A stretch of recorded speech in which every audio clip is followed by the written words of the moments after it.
سؤال عظيم: هل نحن ندرك رمضان أم لا؟ السؤال الذي يطرح نفسه: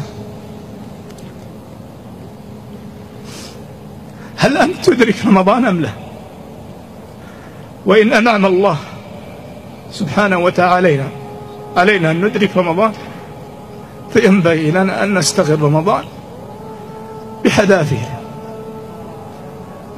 لأن غيرنا من أهل القبور الآن الذين كانوا معنا في رمضان الماضي يتمنون أنهم يخرجون من القبور يدركون ليلة من رمضان. فإن أدركنا رمضان وأنعم الله علينا أن ندرك رمضان، فعجيب من وضع في قلبه أنه لا يستغل رمضان. أقول له: عجيب عجيب. ألا تعلم أن أناسا يتحسرون من أهل القبور الآن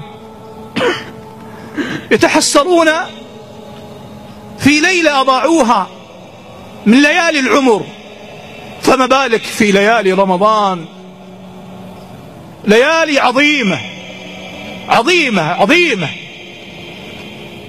ما يعرفها إلا من فقدها، ما يعرفها إلا أهل القبور. لو كتب الله جل جلاله أن أهل القبور